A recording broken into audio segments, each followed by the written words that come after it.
You're listening to Girls with Grafts, a burn community podcast created by Phoenix Society for Burn Survivors, a leading nonprofit dedicated to supporting the burn community. In this podcast, we'll talk with burn survivors, share resources to help with supporting and improving burn recovery, and discuss how to prevent burn injuries. Here are your hosts, burn survivors and Phoenix Society's marketing team, Amber Wilcox and Rachel Kudlak.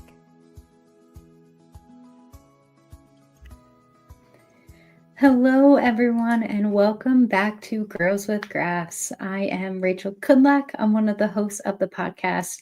And today, unfortunately, I won't be joined by my lovely co-host, Amber Wilcox, but that's okay because I have two special guests joining me today. So let me introduce and bring on our first guest. It's Amy Acton. Hey, Amy. How you doing? Good to be here. Yeah, thanks for stepping in and helping me co-host the episode today. I know we have an awesome guest lined up, so I'm going to quickly thank today's podcast partner.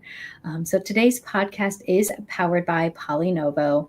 PolyNovo is a leader in advanced wound care solutions that support healing for burn survivors and patients with complex wounds.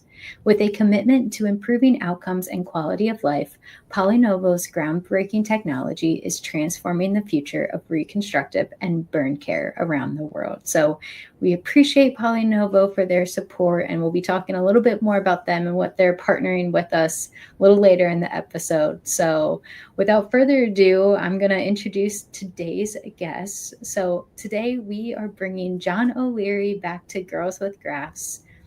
Once expected to die after a devastating burn injury, John O'Leary now empowers audiences around the world to truly live.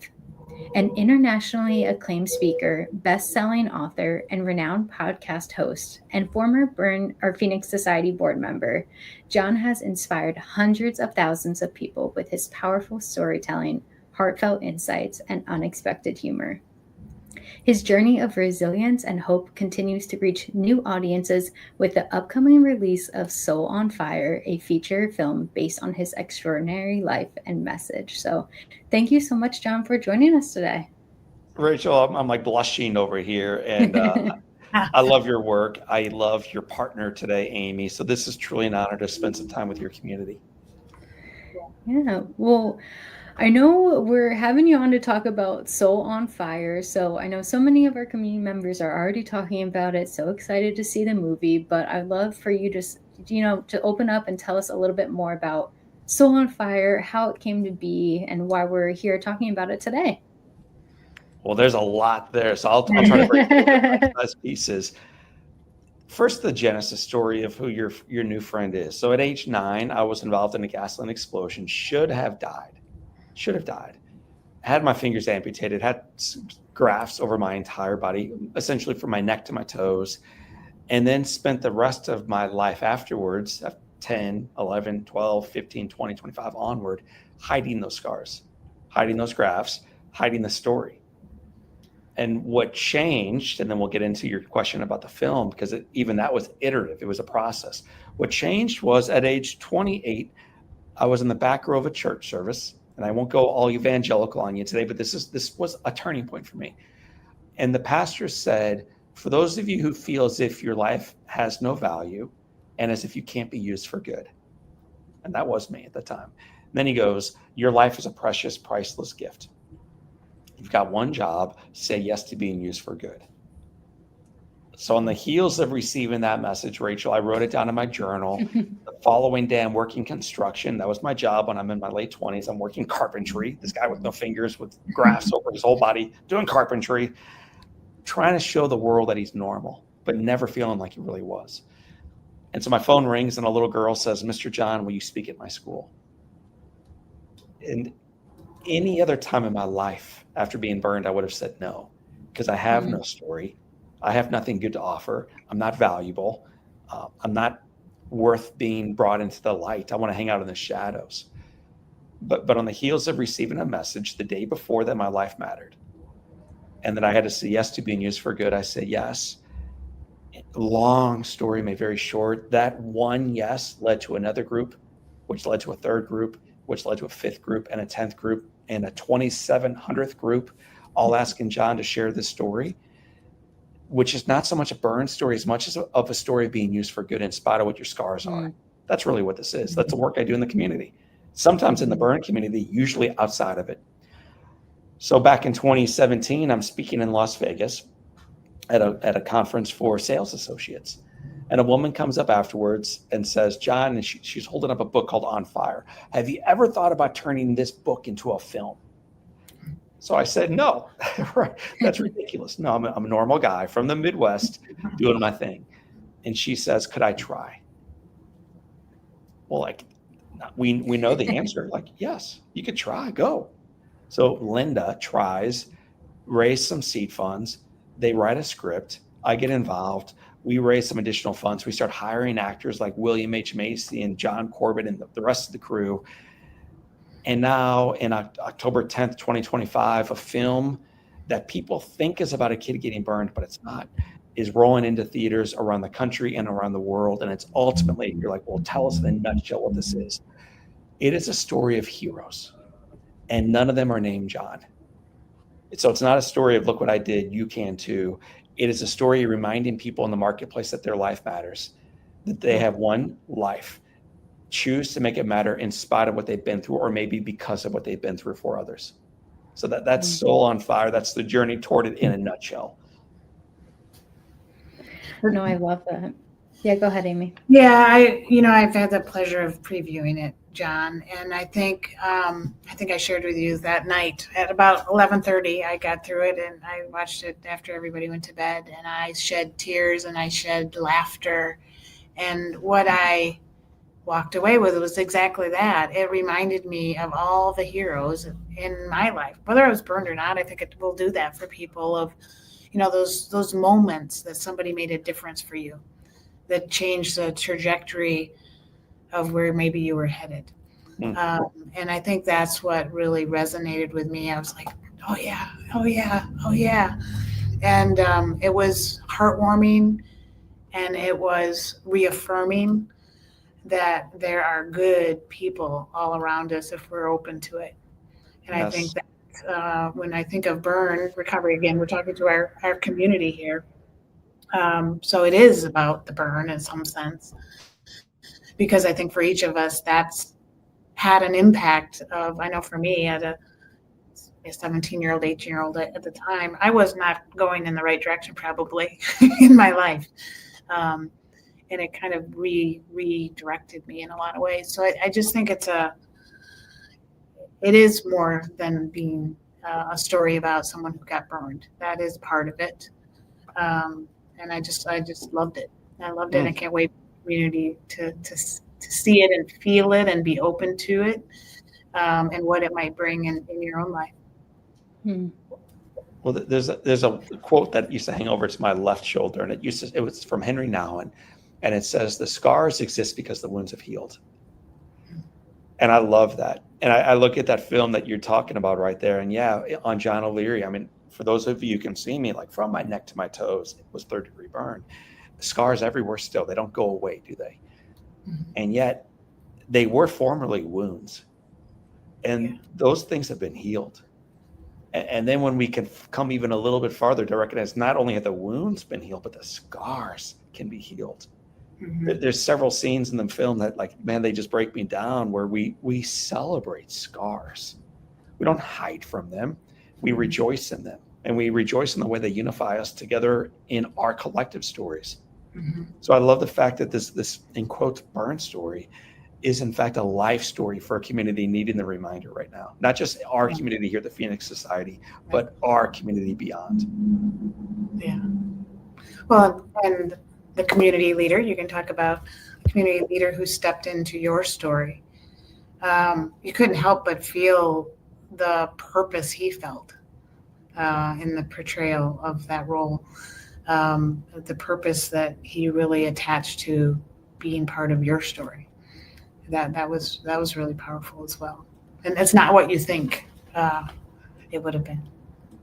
So when you saw that, unpack that a little bit for our audience. I know you're giving them a snapshot into what. Yeah, I don't want to like be the spoiler here.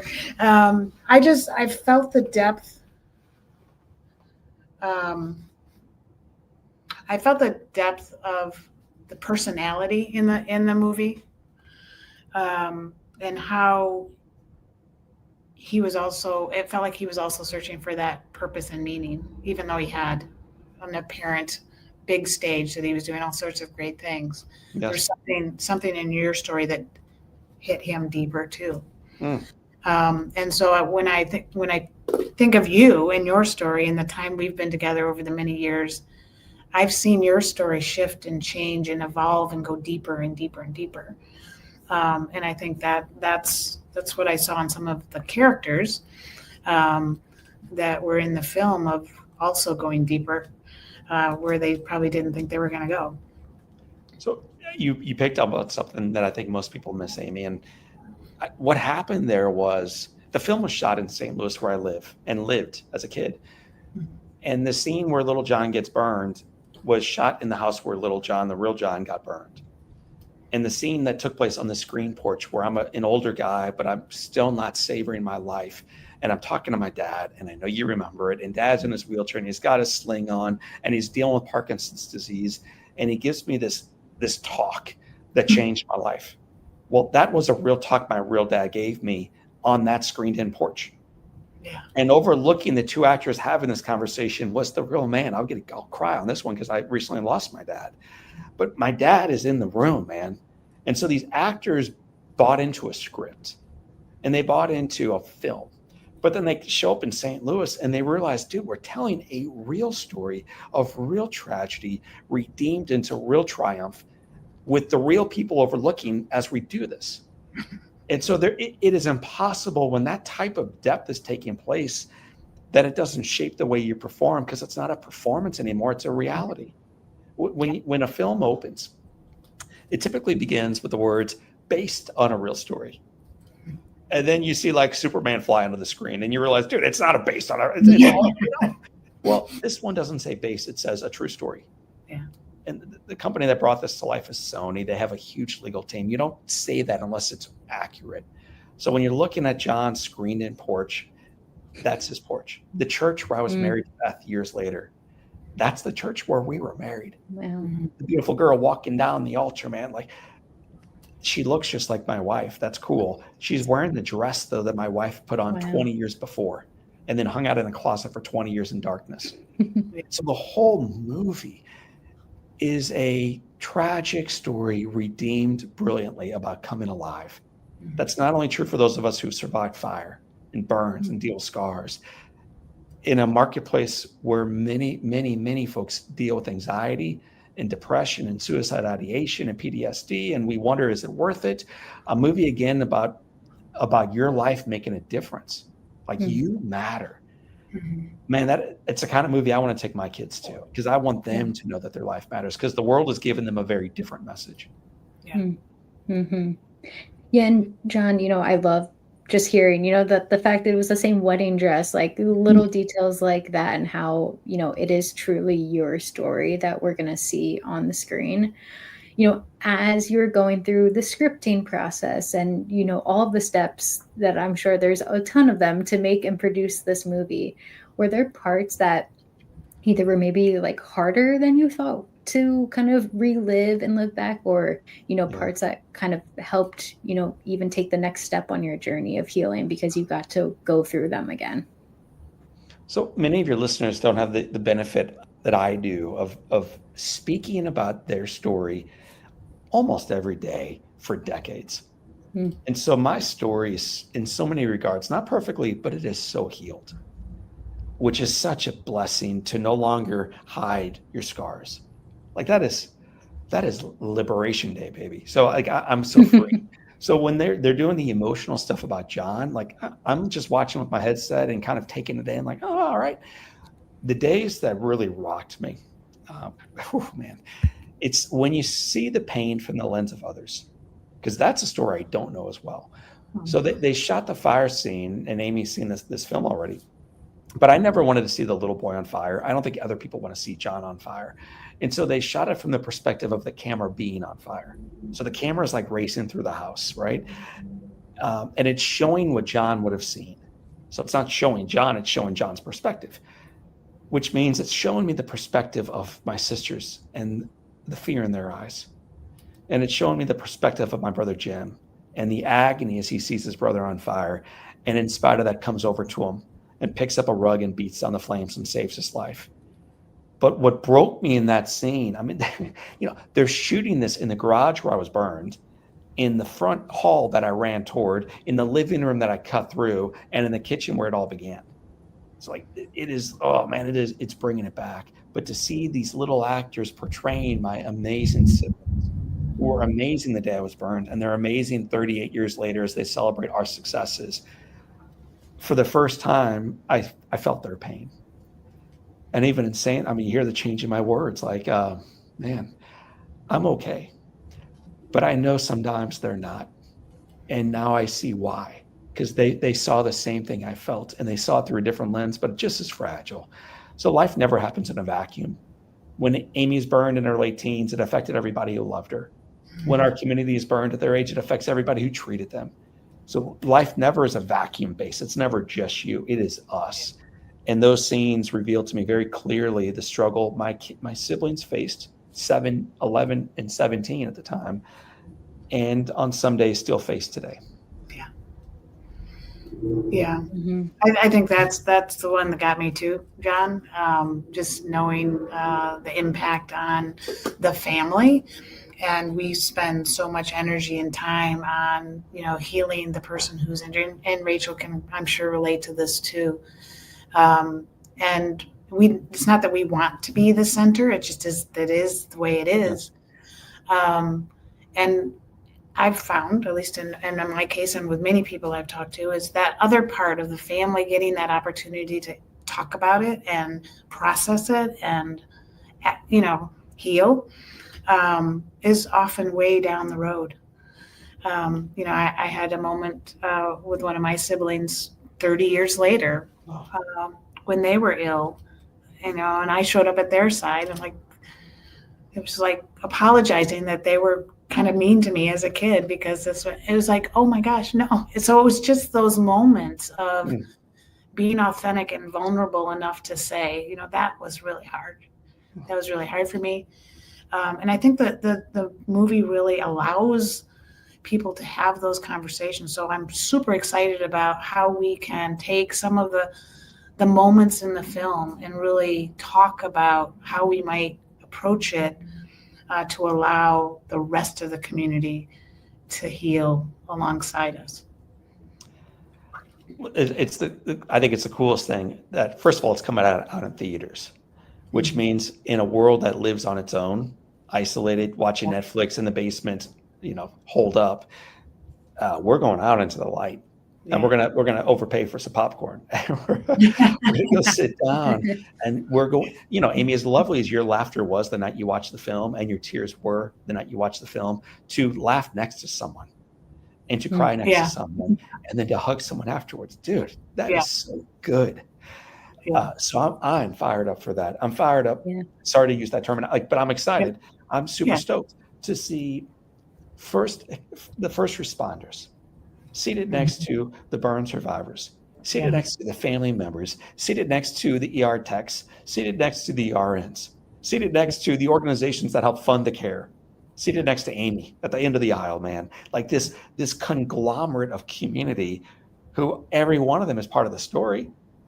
Every single one of them is part of the story. And in this film, it celebrates every one of their lives. I'm assuming many of your listeners are listening, others might be watching. Well, over my shoulder is like the poster. And when they first did the poster, it was a picture of the guy portraying me. His name is Joel Courtney, ravishingly good looking. Right? I mean, you'll love it. So he's looking at the camera with his arms in the air, like, look at me. So I called Sony, and I'm like, guys, I think that's the wrong look. I think this isn't a celebration of one person's success. It's a celebration of the community's success.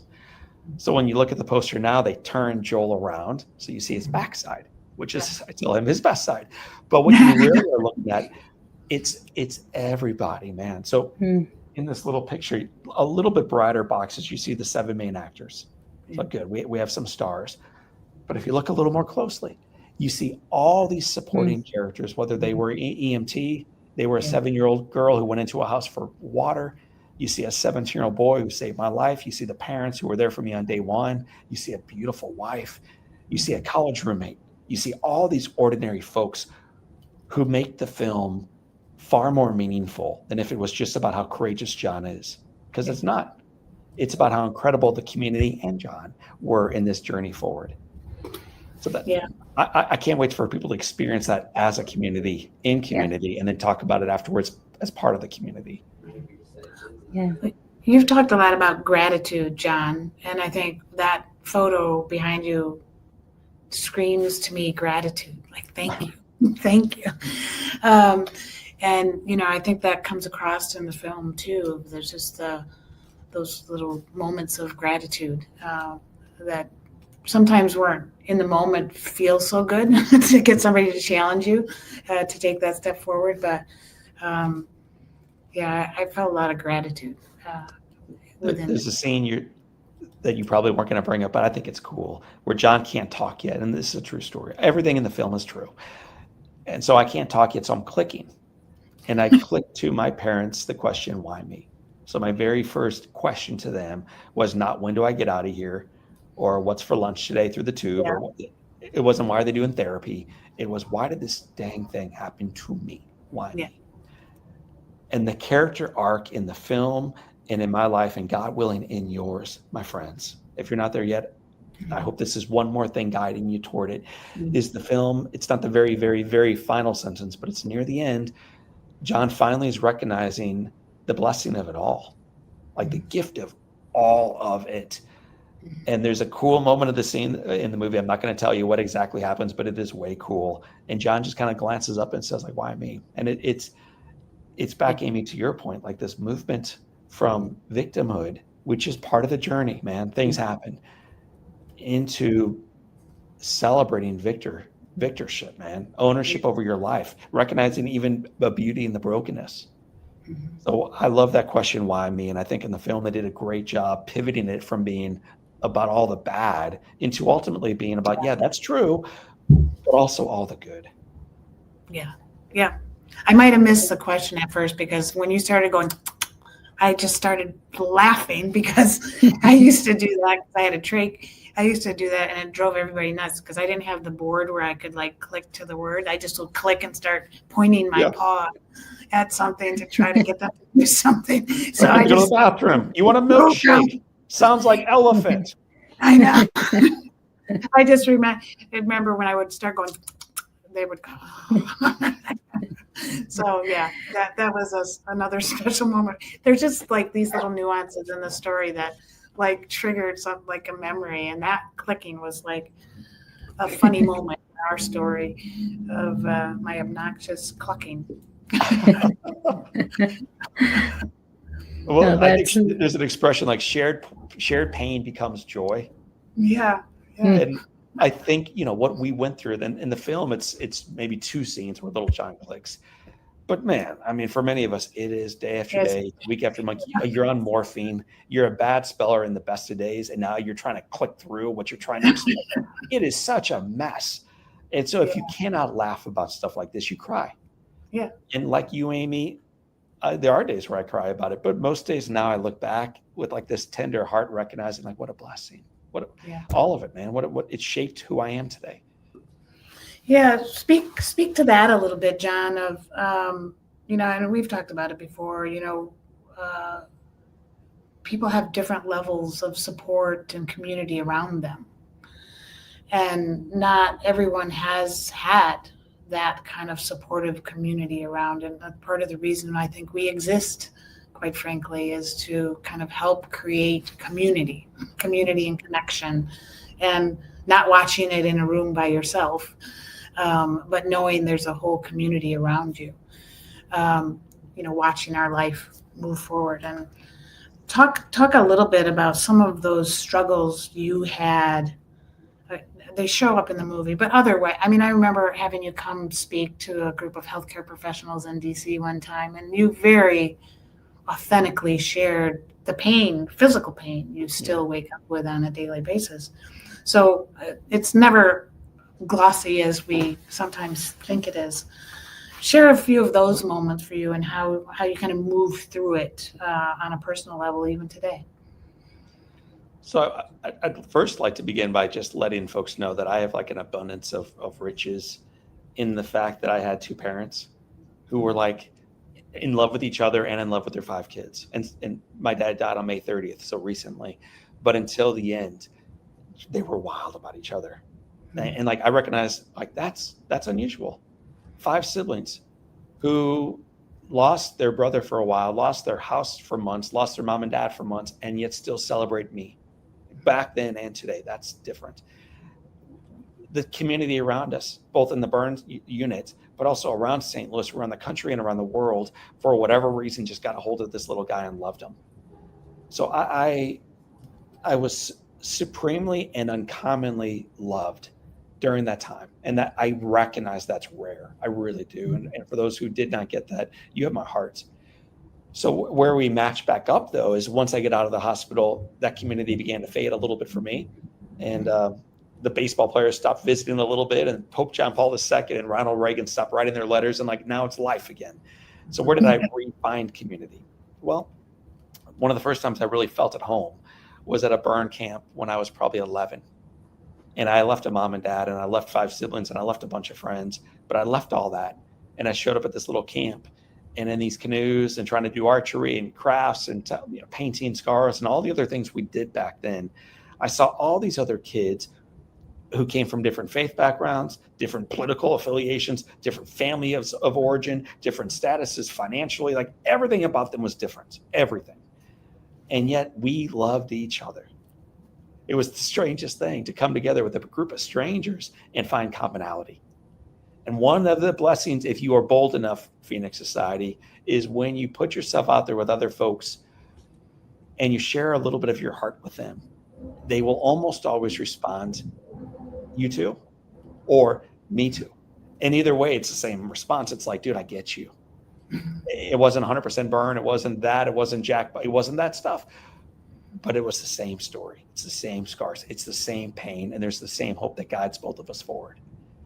So I felt community as a kid going through it. I felt community again at 11, undoubtedly, for years afterwards. Part of the reason why I try to visit burn centers when I'm on the road, when I try to speak to burn camps to the degree that I can, it's hard.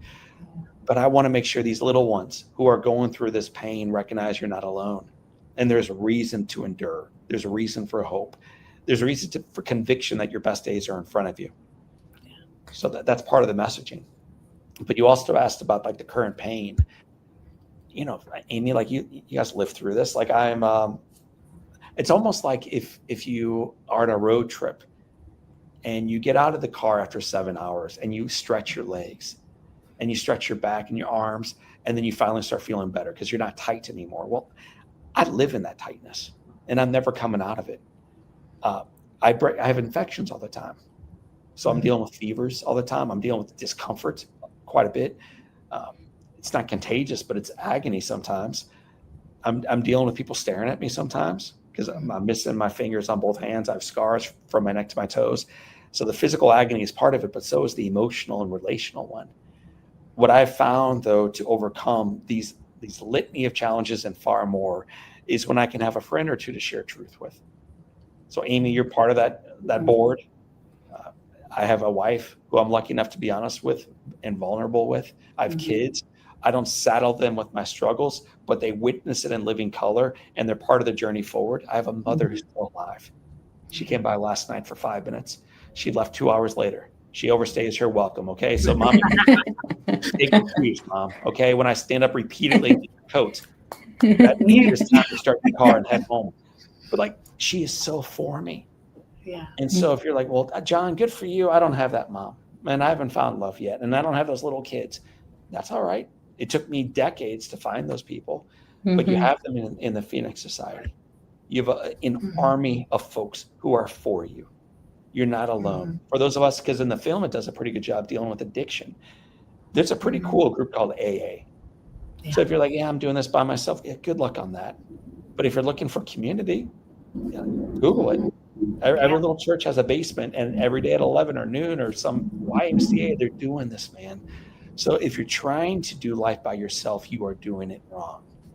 But when you lean into community unapologetically, and you are bold enough to say the words, I need help, you're going to find a community of folks that say, I got you, let's go. Mm-hmm. Yeah. And I know, John, Phoenix Society, and we're partnering with you and your friends at Worldwide Technology, Sony and Polynovo, as well as, burn centers, organizations, individuals across the country, to offer exclusive free screenings of Soul on Fire. So we're so excited for that. We're in the soft launch. We're working on confirming theater, state time, cities, all of that. So if you are listening today or even after, be sure to add your name to our interest list. So that's phoenix-society.org/soul on fire. We'll have that in our show notes as well. But, John, we are just so, appreciative of working with you to offer this. And, even for folks who, maybe aren't near one of these locations, we encourage you to, grab a friend, grab a neighbor, a colleague, and bring them to come see Soul on Fire. Because I think you're really talking about, that power of community. And the three of us know that, but sometimes it can be really tough when you're not in that space yet to really recognize like how much we can really do for one another and help and support one another. And Rachel, on that note, this movie's not officially out yet. Somehow Amy knows people at Sony and bowling stuff. But the reality is it's limited so far. It comes out officially October 10th. And we'll have a few screenings leading up to that with the Phoenix Society and a few afterwards. So join us at those, please. Tickets are comped. There's no excuse. Let's go. And if we're not in your backyard, grab a friend and go. And here's one of the cool things you'll find. My friends who've now seen this, whether their name is Amy or many others, they come up to me and oftentimes they're like, I had no idea. Because you see a person today and you're like, oh, you went through a fire. Man, listen, when I was a kid, yeah, dude, I fell off a tree swing and I broke my right arm. And it also sucked.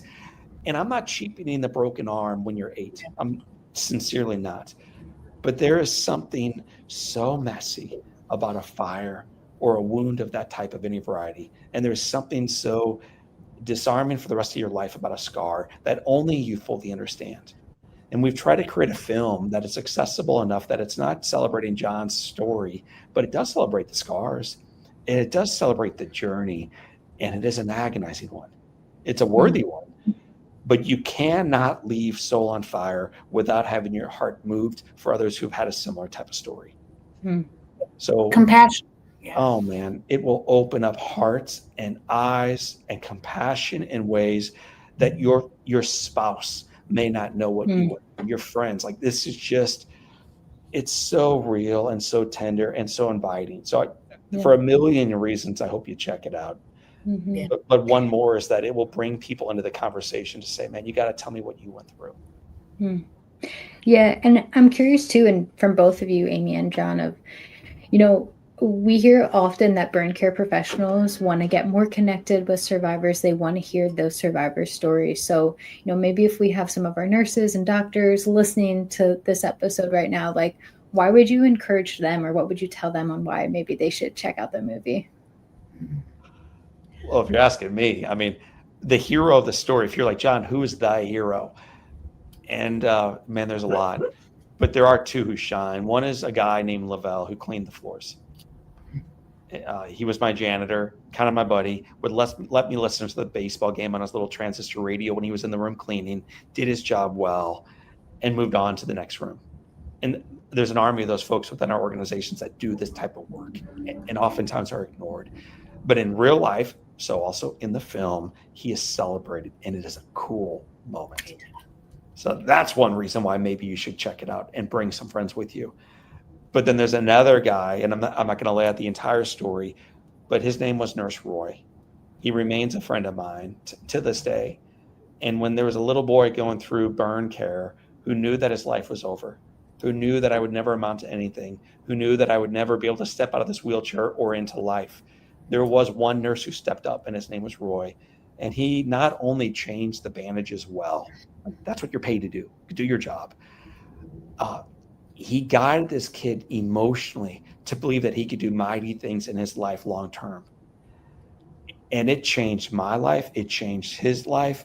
In the film, you see what happens in real time, it's like, holy cow. But you also see what happens long term. And in my mind, like if you're looking for the hero of the film, it might be Roy. And Roy's a CNA, Roy's a burn tech, and Roy saved a child's life, not only physically, but emotionally. So that this film will not only encourage you by what your patients go through and their families go through and the lives they can ultimately live, but it will remind you why you do what you do, the profound effect that you're having on those around you, even when you don't know it.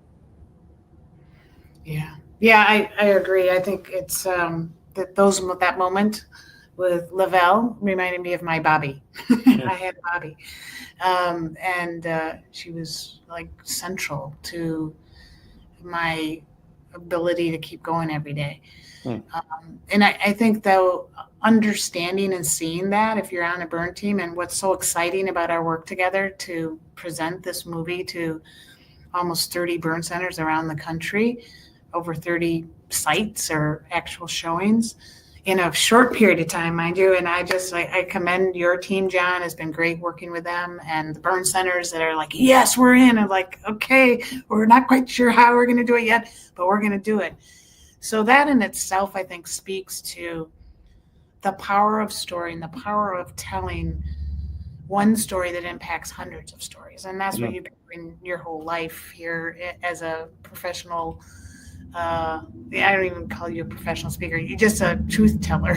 and I think the excitement of people wanting to connect to this story, to understand it more, and to highlight the community and the cause, if you will, generally the cause of burns and burn care and recovery and living and building awareness. It will do that in a way that we all are going to be proud of. I think that's what's also very exciting of it, is that it's not just about the immediate aftermath. It's about the whole story. That's right. And I think that I'm so glad you brought that up, because it is not, when you are released from the hospital, in some regards, the journey begins. Yeah. And it helps share that with the burn care professionals that are new. There's so many new people in burn care after COVID. And this story, I think, is kind of a one way to kind of share it in an accessible way.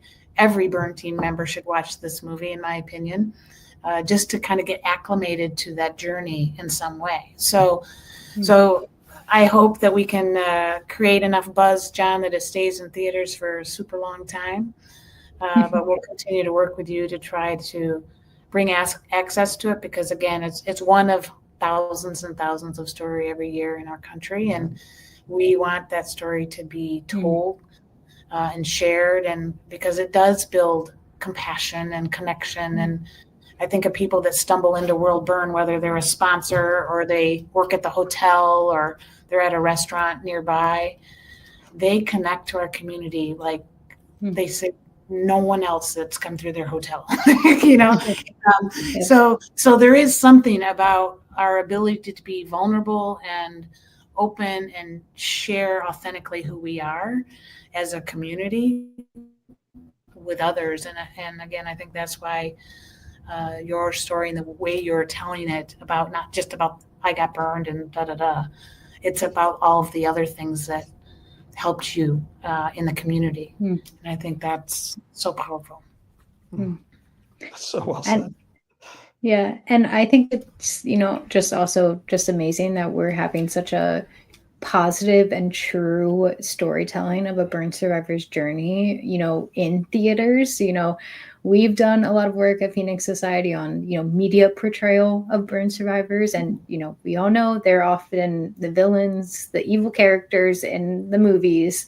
So I think this is just awesome, that, people who don't know anything about the burn survivor community, who maybe just love going to movies, will, walk into the theater and pick Soul on Fire that day and get to learn so much more about our community.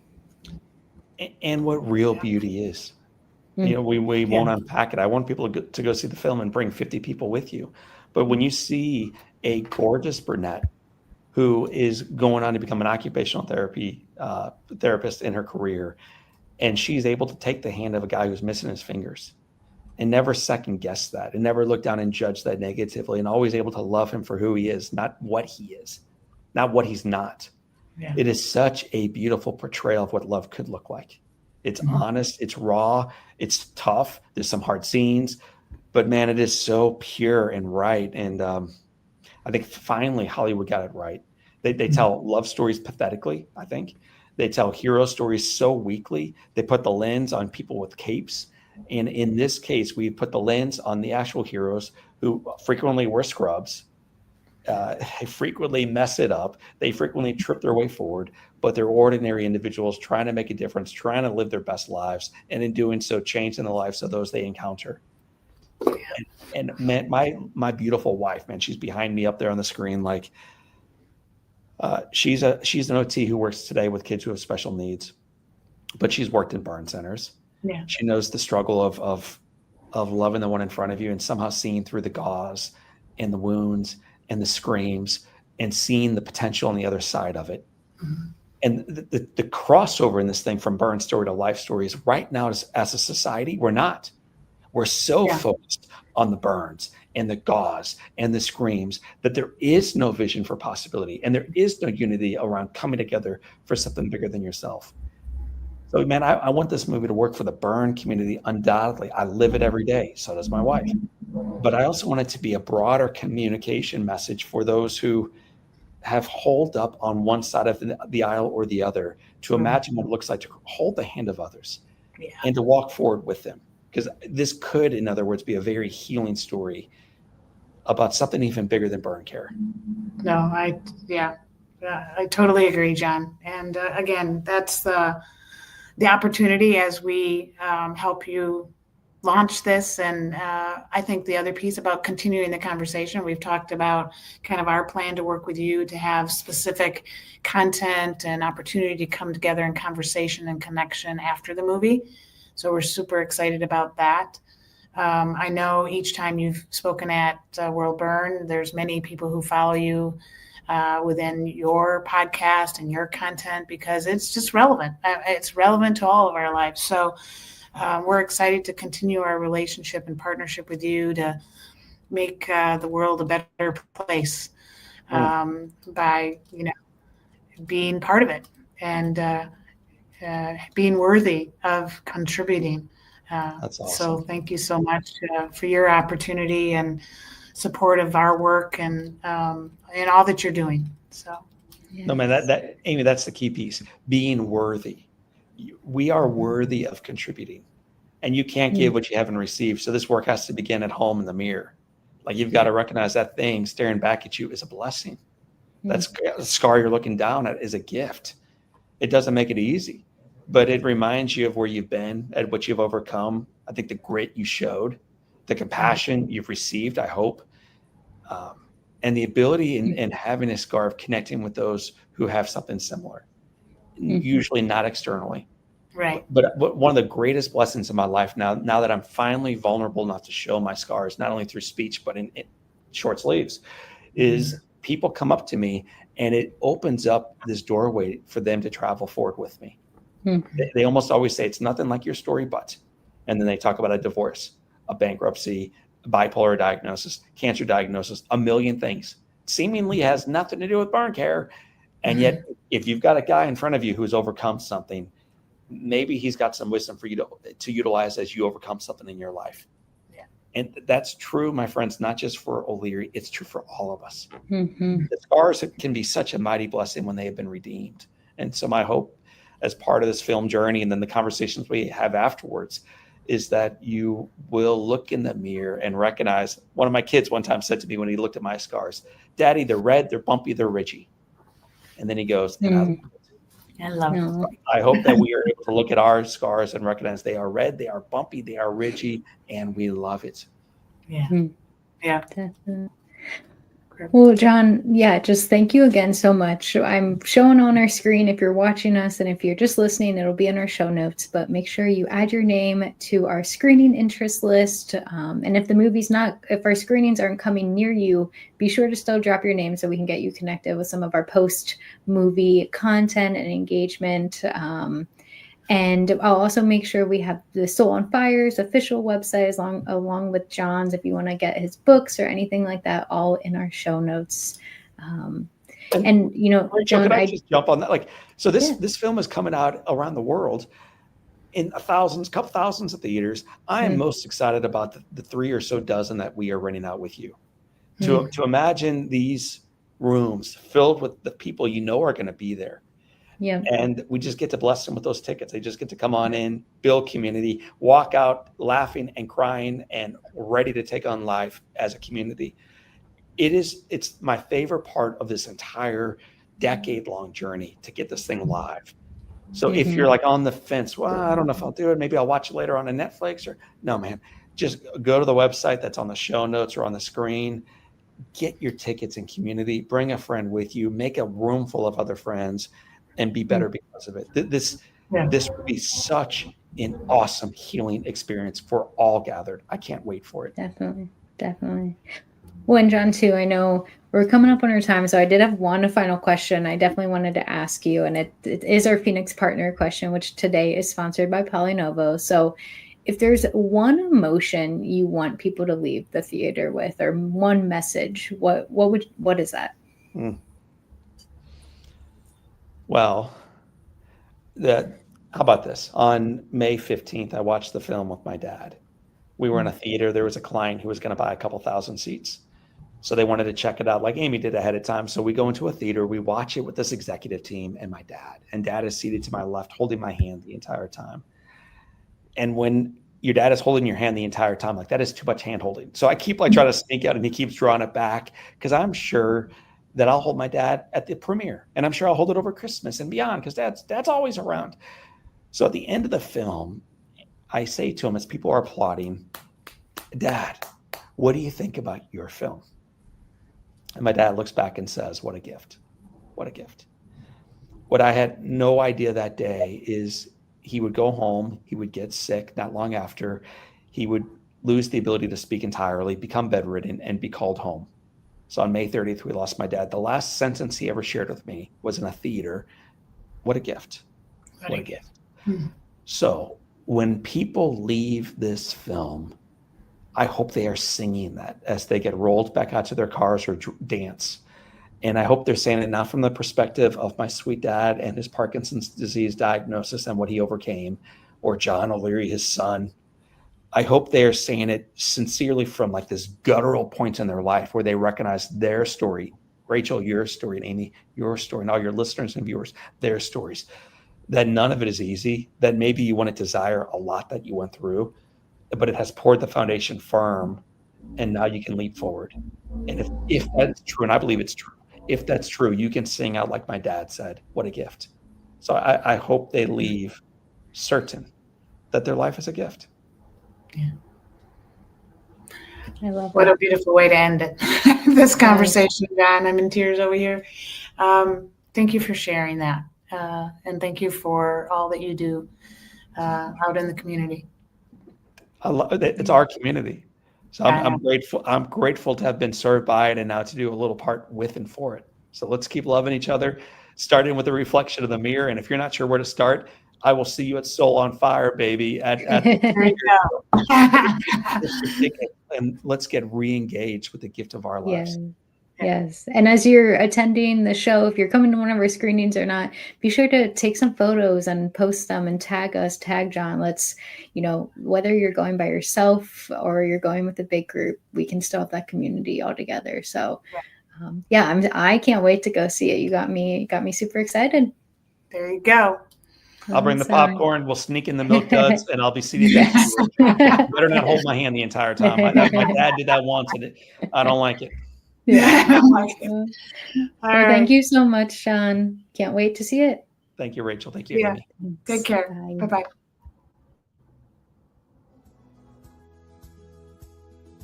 Thanks so much for tuning in to this episode of Girls with Grafts. If you are enjoying this content, please feel free to rate, subscribe, and leave a review wherever you listen to your podcasts. This helps others find the show, and we greatly appreciate it. Thanks again for listening, and we'll catch you in the next episode.